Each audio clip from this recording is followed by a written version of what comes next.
Happy Thanksgiving, everybody. It's Old Man Squad here on Thanksgiving morning. We're going to jam this one out real fast. Or we're going to jelly this one out real fast. You know what I'm saying? I'm at Dan Vespris. Oh, Lord. That's a joke that we're not going to tell on this podcast. Hope everybody's having a fantastic Thanksgiving. I hope you guys have, for the rest of the day, also a lovely Thanksgiving. Today, we're going to be checking in on the medium-sized Wednesday card because there are no games tonight. Tomorrow, we will cover the week in review. Let's just dive straight on in while you are, of course, liking and subscribing, right? Yes? You're doing those things? You're finding me on social at Dan Vespris. You're doing those things. This show brought to you by FanDuel. You're doing those things. Boston, Detroit, this was a good one. Boston snapped the Pistons' double-digit winning streak. And the Celtics, as I tried to warn you all during draft season, were going to accidentally be a handful of games over 500 this year because the East is very balanced and no one in it is that outstanding. And also the Celtics are just sort of good enough. And this is why I was less worried about shutdowns because I just don't think Boston's bad enough to be that. But in any event, we're only 18 games in, so we don't want to get too deep into it. Cade was kind of the only Piston that had a good ball game. Jalen Duren had 12 and 16, but his percentages have slowed a little bit lately. Not surprisingly, I don't think that even in our happiest moments did we think he was going to be a top 15 fantasy play. I feel like top 35, top 40 was still kind of the target on Jalen, so he was a little bit of a sell high. He's not a buy low now because he hasn't been like truly bad. He's just been sort of not doing those little things that elevate the value. Jaden Ivey, you guys know I believe is going to be a head-to-head guy, so pick him up in head-to-head leagues. I don't think you need him in a 9-cat roto format. We'll see if I end up getting that one right. Asar Thompson is a hold. Duncan Robinson, a 3-point stream. Tobias Harris, a volume guy only. Who am I forgetting on this team? Isaiah Stewart. He's likely a drop now with Tobias Harris back healthy again. And that's your Pistons. We're just going to like lightning round every name. And if there's someone that requires a little bit more discussion, we'll do that. Derek White had 27 points, 7 rebounds, 3 assists, 3 steals, a block, 6 3-pointers on 54% shooting from the field, a perfect 7 of 7 at the free throw line. Yes, Derek freaking White. He is coming. He's up to number 26 in 9 category leagues, and he's still only shooting 36% from the field. This is the difference between him shooting 34% and 36%. He already moved up a full round of value in 2 percentage points of field goal percent. This is a guy that will get into the 40s before the season is done. That huge punt field goal type number will dissipate, and with it, scoring is going to come up. Threes are going to come up. I mean, you can already see it. In a punt field goal build, he's number 10 right now. Derek White is a first rounder this year, and we just haven't seen it yet. This is why I put him on the buy low board and screamed about it 85 times. Jaylen Brown had a better ball game here. His efficiency's been problematic this season, but you'll take this one. Peyton Pritchard has kind of gotten things squared away lately.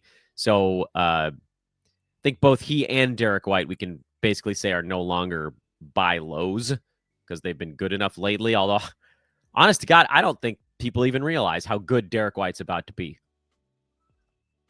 Jordan Walsh actually got decent minutes. He had 7 points, 6 boards, 4 assists, 2 steals, and a 3-pointer. He is a really solid schedule play guy. He's not above that mark. He's a good stream zoner.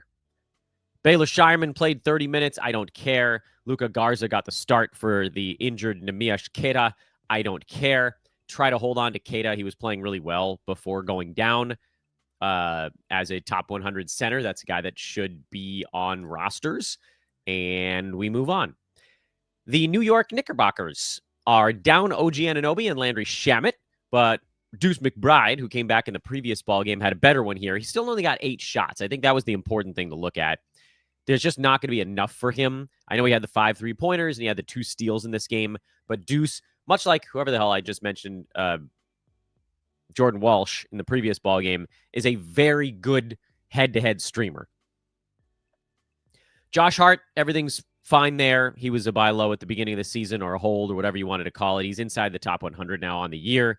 Obviously, it's helped that OG's been out, but he's a top 35 play over the last 2 weeks. And yeah, I mean, that's going to settle back down as the Knicks get healthy, but Hart has found his place, and that's cool. Mikal Bridges is still rolling at a first-round clip. Now, some of that is because he's at 1 turnover, but a lot of it's because he's at 3.3 defensive stats, and it's just a fantastic year. I do think that he's a sell high in that I don't think the blocks stay anywhere near where they're at. I don't think the steals stay anywhere near where they're at. Even if the other stuff does, that's going to cause a pretty substantial drop. But also at the same time, you might not get back what you'd want. So, just sit on it. Or as my dad used to say, sit on that and spin. It was a pencil. Brandon Miller and LaMelo Ball are likely to sit in upcoming games. Speaking of sitting and spinning, when is the Hornets back-to-back? Friday, Saturday? Yeah, that's the one. So right after Thanksgiving, they roll into a back-to-back. We don't know which game LaMelo and Brandon are going to sit, but it's going to be one of them. And in that game, Colin Sexton will probably be playable. Trey Mann will nuzzle up against playable, more of a, I think, a head-to-head play. Kneppel jumps back up the board quite a bit, although I think he's a hold anyway. So just to rattle through these things, Brandon Miller, LaMelo Ball, Kneppel, Miles Bridges, Ryan Kalkbrenner are the 5 guys that I would say are just play them all the time whenever you can. Sexton is a fill-in when 2 guys are out. Moussa Diabate is a rebounds and defensive stats specialist, but he obviously is a play when Kalkbrenner is out, even if Mason Plumlee actually got the start. People keep screaming at me that I'm like too low on Moussa. He's number 121. He's averaging 8 boards a game and 1.3 blocks on 66% low volume shooting. That's what he is. But the good is not good enough to counterweight the fact that he's not doing anything else. That's why I'm not higher on Diabate. I think he's just again, he's another one of these like really good schedule volume type of guys, but he's not above that marker yet. Nor will he be as long as Kalkbrenner's around. Thunder closed this game strong. It was a 1-point game with about a minute to go, and then the Thunder rattled off a few down the stretch. No big surprises on the Minnesota side. Naz Reid, after a heater, has cooled off a little bit. It's going to be up and down for Naz all season long. He's sitting just inside the top 100 right now. I think you're hoping that that's where he is at the end of the year. I don't know what the hell's happened to poor Rudy Gobert's free throw shooting. He was up into the high 60s last season. He's at 49 this year. And that's the reason that he's sitting outside the top 100, because the other stuff is about what you'd hope for. As a punt free throw guy, he's number 53. Not that that was the reason you were drafting him, but the blocks are back up close to 2 a game. The field goal percent is back up. It's that damn free throw number. It's that damn poop again. Don't put it out with your boot. That's the lesson to learn here. Otherwise, nothing other than... So Julius Randle did have 4 defensive stats, and that's something. But the thing that we said would happen is happening. There's just no way that Randle was going to stay a first rounder. Field goal percent is now under 50, barely. Free throw numbers come back down to 82. Everything's slowly tapering off for poor Julius. And he's going to keep falling. He's not all the way down where he's going to be yet, which is why you wanted to sell ultra high. And if you still can, I would still try to get anything inside the top 50 for Julius. That, to me, is still likely a win. AJ Mitchell had a rare off game. He didn't do very much in this one, but I'd still play him. Alex Caruso getting a few extra minutes was part of it. The fact that this game was actually more competitive was part of it, believe it or not, because that meant more minutes for Shea, Chet, Cason Wallace, Isaiah Hartenstein, Lou Dort, and Alex Caruso. And that means a little bit less for the guys that get to pop loose when the game is getting a little bit funky. I think you could still play AJ Mitchell, but just sort of be aware this is what'll happen as guys come back, as games get tighter, if they ever do, for the Thunder. This seems to be the aberration right now. Meanwhile, Shea is number 2 in fantasy basketball. It's why, and I know it was a weird thing to do, but it's why if you go back to my pre-ranks, I had Shea and Jokic actually as like the early first rounders that I was like, these are guys that are still values even where they're going. And Jokic was first. And I was saying he's still a value at number 1 because he's like going to run away with it.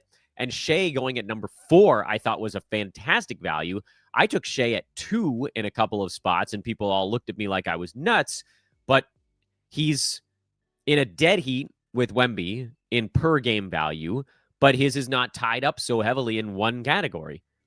Again, I don't have a problem with Wembanyama. I know that's how that always comes off when I do these shows. But I think Shea's the number 2 player. And by totals right now, he's almost tied with Jokic because the Thunder have had a busier schedule. But you catch my meaning. At some point, Jokic, by the way, is going to miss a ball game, and then it's going to be Valanciunas time. I don't know why I'm that excited about it, but I am. I kind of have my voice back a little bit today after that cold last week. I think that's probably why I'm spending a needlessly large amount of time on games that very much do not warrant the amount of time we're spending on them. Like this Bucks game, Giannis was a game time call. He was ruled out at the last moment. Bobby Portis slowed here. He still got 14 shots up in 21 minutes. That was the important part. And so, yes, it was a down game, but I'm not sad about it. However, the fact that Giannis was not in this ball game, but was ruled out with like an hour before the actual ball game started tells me he's back for the next one. Milwaukee's next game is tomorrow. They're in New York. I think you'll see Giannis in that one. And so then Bobby Portis goes back to being not a guy that you need to play. AJ Green and Gary Trent had better ball games here, but you can basically ignore that and just go back to Giannis, Miles Turner, and Ryan Rollins as the only playable Buckaroos. The Miami Heat are an interesting one. So let's slow down for a second here on Miami and note the fact that they were finally healthy. This was it. This was the projected starting 5. Tyler Hero, Davion Mitchell in the backcourt, Wiggins and Norman Powell in the front wing area, Bam Adebayo at center, and the chief bench player was Kel'el Ware. This was notable because Jaime Jaquez, who I guess was a little bit dinged up in yesterday's game, only got 17 minutes. What I'm a little bit worried about, if we're going to look at the bench guys, is are there going to be games where the Heat are playing a smaller opponent and Ware goes back to just being the backup center, and then you see more Jaquez in that one? But for now, after one healthy game, and look, Norman Powell wasn't very good. Andrew Wiggins wasn't very good. Davion Mitchell wasn't very good, but those guys played 30 minutes. That was the important note in this one. The starters, to me, should all be held. I don't know what's going to happen to all of them, but they should all be held. It's possible that Davion Mitchell and Andrew Wiggins end up outside the top 100, but we're going to hold them for now. Kel'el Ware should be held. Jaime Jaquez, I think you give maybe one more game just to see if this was an aberration. But if it starts to look like he's not going to get high 20s in minutes, he doesn't have enough good categories to warrant being rostered at that point because he's a points, boards, assists, field goal percent guy. And he's sort of like pretty good at most of those things, but he's not elite at any of them. He doesn't shoot the 3. He actually doesn't get that many defensive stats, which is kind of weird. He's not a great foul shooter. So we're going to have to feel that one out a bit. But for now, put Jaquez on the worry board. Indiana-Toronto was a strikingly low-scoring game. I don't know what the hell happened in this one. It was just a low number of possessions kind of basketball game. Jarris Walker's had a couple good ones in a row, but I don't really care. To me, he's a guy that's there's just not enough to warrant holding him the whole time because Siakam, Mathurin, Nembhard are all in right now. TJ McConnell had 16, 7, and 6 in 24 minutes. He doesn't get steals like he used to. It's one of those, I tweeted about it last night. It's one of those things that I don't think has been noted as much as perhaps it should. His steal rate has come down dramatically over like the last 3 or 4 seasons. He's just not that guy that gets all the steals on inbound passes anymore because he's older and because teams know it's coming. There's no novelty to McConnell anymore. So he's just going to be a goofball point guard who scores near the rim but not away from it and gets a handful of assists. I don't think TJ, he's a percentages, assists, volume guy, most likely. The names that I really want to look at are the 2 centers, Isaiah Jackson and Jay Huff. Because the center rotation has been cut down basically to 2. Jeremiah Robinson Earl is seeing some minutes at the 5, but not many. Like if you look at this ball game, it was almost a dead split. Huff and Jackson, not an even split, but basically the center minutes were those guys. I think they were almost exactly. Isaiah Jackson started and played 19 minutes and 40 seconds. He had 8 points, 2 boards, 3 assists, and 3 blocked shots, which is still actually borderline useful because he shot 3 for 3 and because he had those 3 blocks. Jay Huff had 10 points, 6 boards, and 3 blocks in 28 minutes off the bench. And it's actually 3 pretty good Jay Huff games in a row. And I'll say this, and maybe I'm a little bit late on it because Huff had a couple of good ball games, and I was like, yeah, but it's probably time. The minutes are going to bounce around a little bit, but he's also a guy that we know can put up fantasy stats in 23, 24 minutes a ball game. And 3 out of the last 4, he's exceeded that mark. Do I think he's going to block 3 shots a game? I know. But he's also not going to be a fantastic rebounder either. But he hits threes, he gets blocks. He's a decent percentages big man, which, again, that's sort of like the fast track to fantasy value. And so you kind of have to just dig in and say, all right, well, what's going to be enough for him? And the answer seems to be about 24 minutes. He's shooting well poorly lately. That's probably not going to stick forever. The blocks are obviously very high. That's also not going to stick forever. But I think Jay Huff is the ad. If there was an ad coming out of yesterday's action that maybe wasn't an obvious one beforehand, it's probably Huff. There is no ad with RJ Barrett out, despite the fact that Grady Dick also got hurt. Jacoby Walter played 32 and a half minutes, but didn't really do much with it. I mean, I had 3 threes and a couple of steals, but if that's the good outcome, nah. Colin Murray-Boyle started the game, played 8 minutes. I mean, again, low-scoring game, so there wasn't a lot of fantasy stuff to discuss, but to me, you're just playing the main dudes. Don't explore. Don't go spelunking with the Toronto Raptors. All right, it's promo time. We made it 17 minutes into the show without a single promo. Remember, this show is brought to you by FanDuel, and we are a proud member of the Believe network of podcasts. But I also wanted to just mention once again that we are continuing to inch towards our goal of 500 memberships. YouTubers in particular, you guys have started to sign up. Well, probably because I actually opened up memberships over the last couple of weeks. Probably should have done that sooner, Dan, you idiot. But if one of you guys is out there and you're thinking about spending 99 cents on something and then realizing 2 years down the line, oh, yeah, I did that 99 cents thing, please let it be the Old Man Squad. Please. Because if we can get to 500 members between Patreon and YouTube, then everything I do will be free forever, which is how it's been forever so far.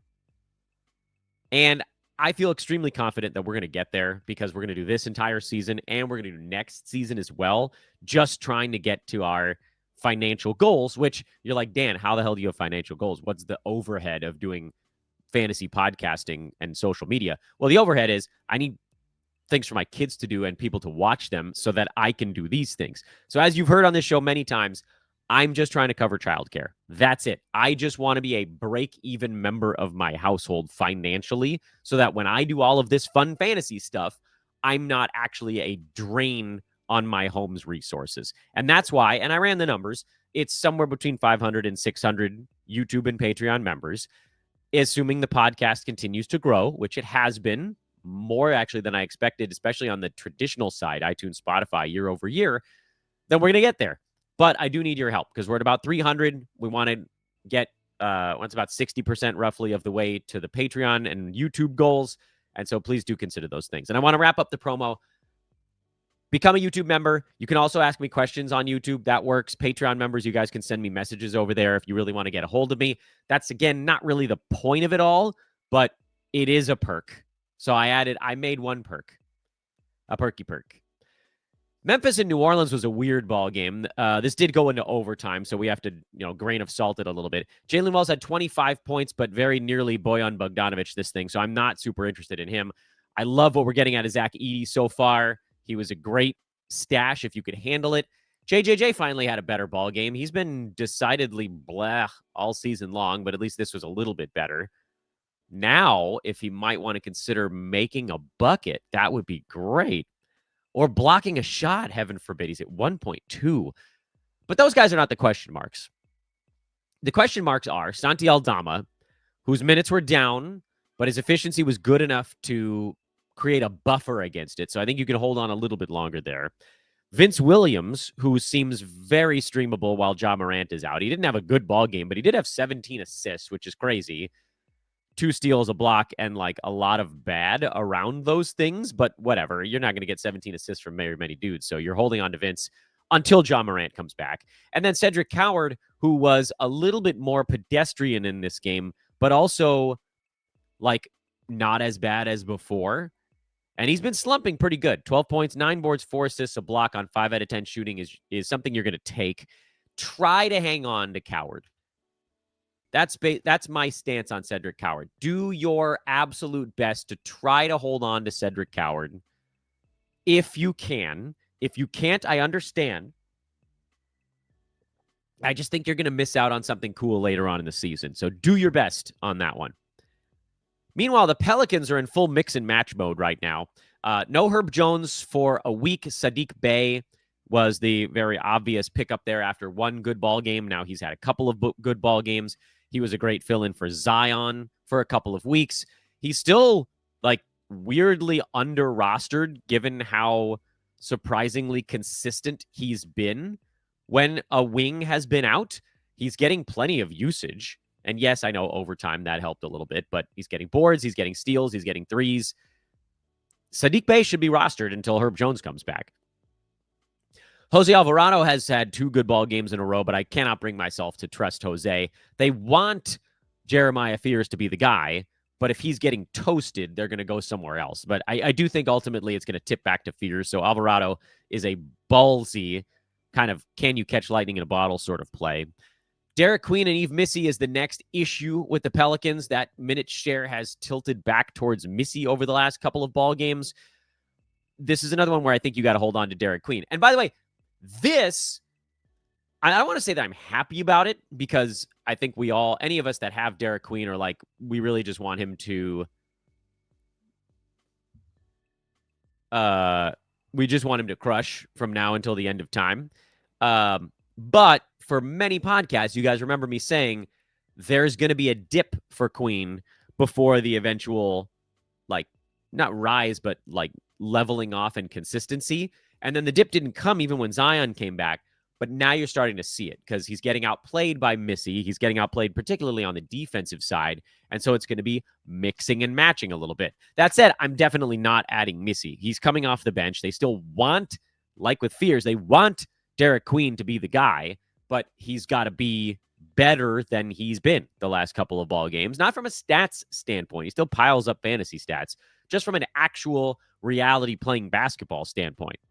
So hold Queen. You don't need to add Missy or Alvarado. I know they've had a couple of good games. Jeremiah Fears, same story as always. I think he's a head-to-head play, but not Roto. We continue. San Antonio, I'd say that they remain successful even without Victor Wembanyama, but they played a Portland team that so badly misses Drew Holiday. They're just like, the Blazers are not, they're a shell of themselves without Drew orchestrating things. They're 3-7 in their last 10, which is basically like since Drew went down. He hasn't missed 10 ball games, but he's missed quite a few. And they're 3 games under 500. And they're just not good without Holiday. As far as the Spurs go, Dylan Harper came back. He played only 17 minutes, but that's a number that's going to be creeping up probably somewhat quickly. He should be rostered in all head-to-head leagues, definitely. Roto is a bit iffy. I don't know that he's going to be a top 100 guy in straight 9-cat. If you have a roster spot, you could do it. I don't think you're going to be missing out on a ton this year, or at least not the next couple of months on Harper and Roto. But head-to-head, I think he's just going to ramp up and he's going to be kind of fun, especially if you have the right type of build, which, look at his damn stats. You'll figure out the build pretty quick. It's like, oh, what does my team need to be for Dylan Harper to make a ton of sense? Well, let's see. He's number 287 on the year in 22 minutes of ball game, scoring, getting some assists and a couple of steals, Percentages are actually not that bad, but he's not hitting the three. And just like you want to see more minutes, basically. But I think with head-to-head, you're going to see him grow into a spot that makes sense. But it's going to take some time. In the meantime, with Wemby out, we've now gotten a couple of better games out of Luke Cornett. I think I'd still treat him more as a head-to-head play until I know for sure that he's going to be good enough to go games cap. Devin Vassell, yes, with all these guys out. Obviously, Darren Fox. That's not a question. And Julian Champagny. I think he's probably... I think you could probably use Julian against a games cap.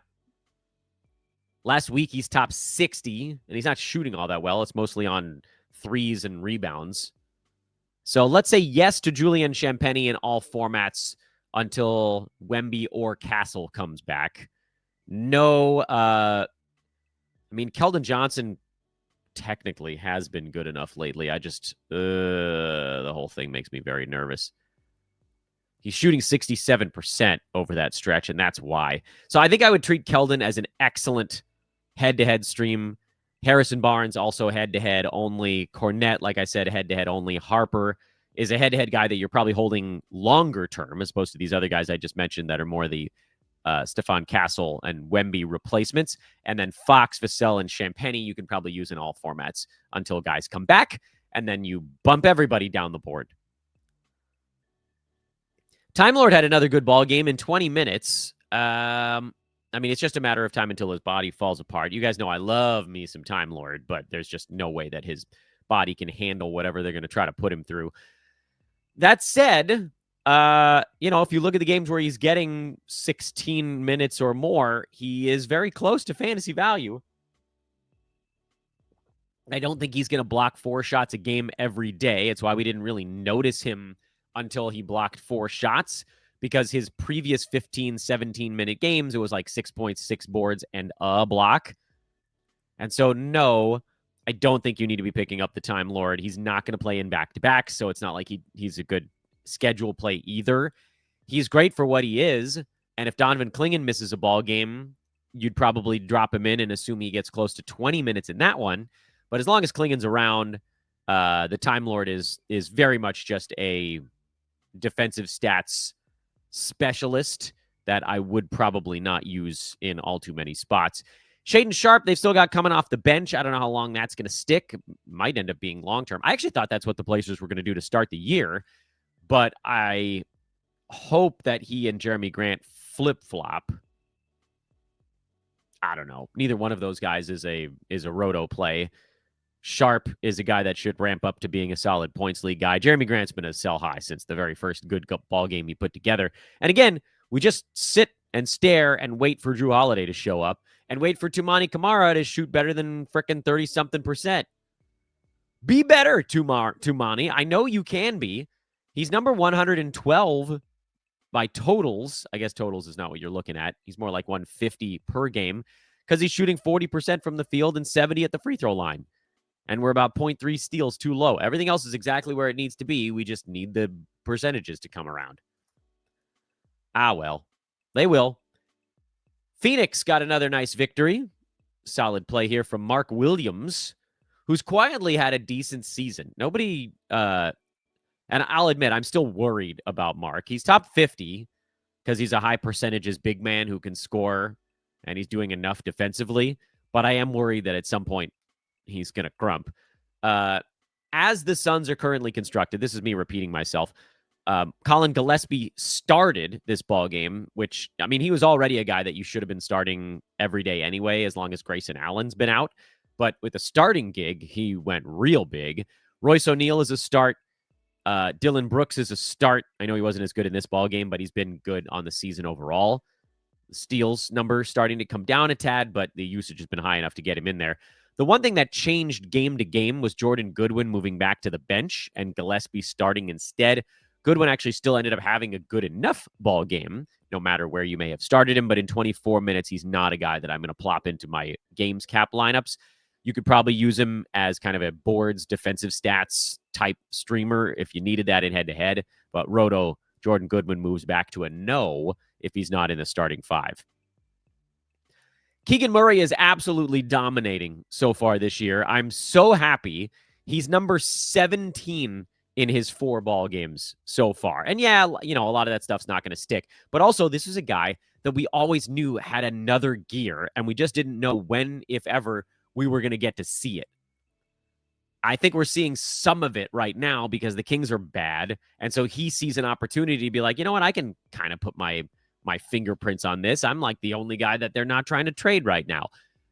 Domantas Sabonis will come back, and that will cut into everybody's usage a little bit. But Keegan is an excellent rebounder. He's getting steals, blocks, threes. Like, this is a beautiful thing. And you guys are seeing why I was so insanely high on Keegan Murray this year. He was on our top targets board from the very first moment that drafts opened, and the injury actually made it so we were able to get him in a few extra spots. I thought he'd be back in 2.5 to 3 weeks instead of 4, but whatever. At this point, we made it. And, mission accomplished banner meme time. That's a good way to guarantee it doesn't work. Keon Ellis had 6 defensive stats in 23 minutes, but I'm going to need to see his minutes higher before I do anything there. Same story for Precious Achiuwa. Right now, if you're rolling with the Kings, you're rolling Russell Westbrook in all formats until Domantas Sabonis comes back. You're rolling DeMar DeRozan and Zach LaVine in all formats. You are buying low on Zach LaVine, even though I don't really like him. He's fallen outside the top 120. He will be better than he's been. That's basically the story on Zach LaVine. He can both be not that great this year and also significantly better than this. What's it going to take to get him? I don't know, top 100 guy that has a little bit of scoring potential. That should probably do the trick. And the last ball game was a low-scoring one, but not for Reed Shepherd, who has been very comfortable since Kevin Durant went down for a couple of games. Although KD's supposed to be back for the Rockets' next ball game, which is Sunday. KD basically needed like a week, and they start a 5 games in 7-day stretch. Not that that's going to do anything. Like, Reed Shepherd's a guy that needs to be rostered. As soon as he started playing 25, 26 minutes a game, he needed to be rostered, and that's locked in now. Steven Adams was out, so Clint Capella had 6 points and 12 boards. I very much don't care about Clint Capella. Almost made it through the Thanksgiving show without a kid popping in. The funny thing is here, like, everybody else on the Rockets was not particularly good. Şengün has fallen now right around the edge of the top 50 as the field goal percent has come down. He's still averaging 22, 9, and 7, so you're not upset about it. But this is what we talked about during draft season. If you were going straight 9 cat, Şengün is not a second-round pick. If you are punting free throws, he is a second-round pick. If you're playing 8 cat, punting turnovers, he's a second-round pick. All of this stuff I thought was extremely obvious, and I got yelled at every time. I was like, you don't have to punt free throws if you want to draft. Yeah, you don't have to, but it's a much harder way to play fantasy basketball if you take a guy that you know is going to hit ADP if you don't care about their worst category, but you do care about their worst category. Take somebody where you don't have to give away one category. If you're building a head-to-head team and free throws are not in your direct sights, have at it. But my job is to tell you the easiest way to win. And that was not the easiest way to win. I love Alperen Şengün. He piles up stats like they're going out of business, but he's a bad foul shooter. His turnovers are generally pretty high.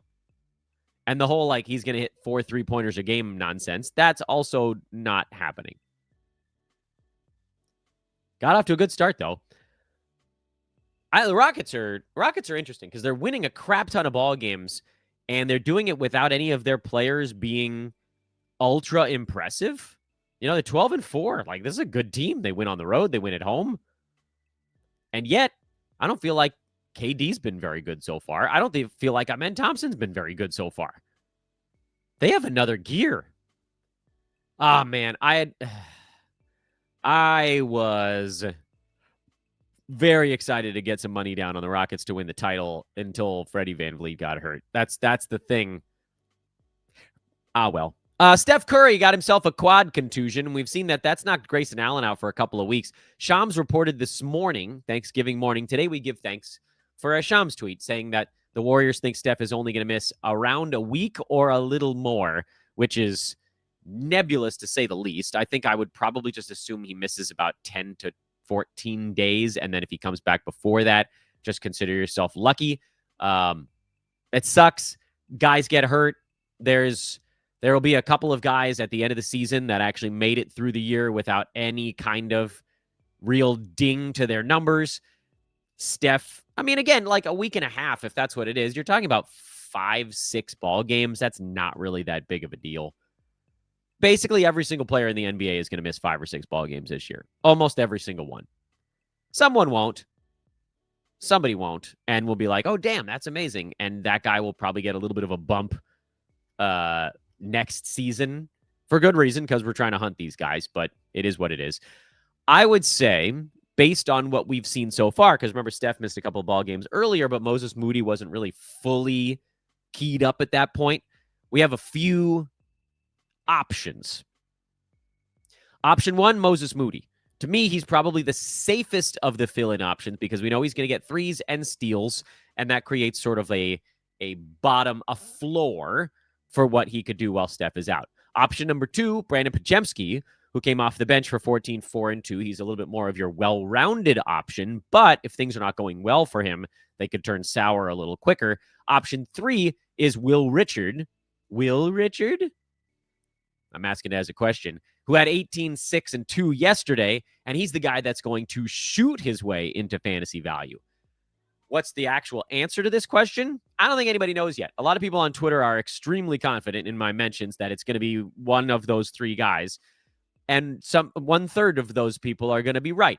But I'm here to tell you, I don't think any of us really knows what the answer is, because Buddy Hield actually could be a guy also. Best option here, if Steph is really going to miss 10, 12 days, something like that. Look at the Warriors schedule. Figure out how many games they're going to miss over that stretch. You go into the NBA Cup stuff after about a week and a half. So there are some games in there that won't even matter. There's going to be a lot of teams that have a bunch of extra days off. It's possible that Steph misses 5 games and gets 2+ weeks to rest. We can wait 1 game against a very bad Pelicans. See, now that's the downside here, is you miss the Pelicans game where all 3 of those guys might put up numbers, and then you throw somebody in there when they play the Thunder and everybody gets decimated. So maybe you watch 2 games, pick up somebody for the game at Philly a week from today, basically. A week from yesterday? No, it is a week from today. And you'll get 3 good fill-in games or something like that. To me, that's the roto play. Head-to-head, honestly, you could go any of the directions. If you want scoring, you go Will Richard. If you want threes and steals, you go Moody. If you want a little bit of a few things, you go Brandon Podziemski. Head-to-head, it's a much easier call because you can do any of the 3, and you're probably going to end up feeling okay about it. Roto, if you pick the wrong guy and you get a crap game against your games cap, you're going to be pissed about it. Meanwhile, I wanted to play Quinton Post for this game, but Draymond Green came back. He's been better the last couple, by the way. I was pooping on Draymond Green quite a lot on this podcast, but over the last 2 or 3 games, with a missed one in between there, Draymond's been better. With Steph out, he actually usually ends up being worse because he doesn't have that guy that gives him any kind of space to operate. They don't have the short roll stuff. I still think that in total, in aggregate, Draymond is a points play only this year. But if he goes on a little bit of a heater like he did kind of towards the end of last season, then maybe we can rethink that stance. But that's where I'm at right now. And of course, if Draymond sits a game out, Warriors do have a back-to-back in there. This is an old crusty team that's, by the way, really, really in a bad mental place. They're all talking about how bad they are. Draymond's talking about how bad they are. Jimmy's talking about how bad they are. This is a team falling apart. I pray that it doesn't hurt the motivation of Jimmy Butler. I know the Warriors gave him his contract, so I still feel pretty good about it because, motivated Jimmy is number 16 in 9-cat leagues right now. That's been a really nice draft day win. But for now, let's just hope that they hold it together. Jimmy Butler, obviously a yes. Draymond is punt points. And then for Roto, Let's watch, see what these 3 possible fill-in guys do. Head to head, you can just pick up any of them. And that's your Thanksgiving show. Ran a little bit longer than I expected, but I mean, I'm getting my voice back, so I'm taking advantage of it. 40 minutes. What am I doing? You guys don't have 40 minutes to listen to a fantasy basketball podcast today, but maybe you do. And if you did, hype it. Who's hyping a video on Thanksgiving? You are. Follow at Dan Bespris, DanBespris. Like, rate, subscribe on the way out. Have a fantastic and wonderful Thanksgiving. I'd love to do a whole spiel about what I give thanks for. Maybe we'll do that tomorrow. We're already 40 minutes deep. Just know I give thanks for the fact that I get to do this. This is fun, unserious nonsense, and it's a good way to spend some time. Enjoy the food. Enjoy your family, if that's what you're spending, or enjoy avoiding your family if that's how you're hanging.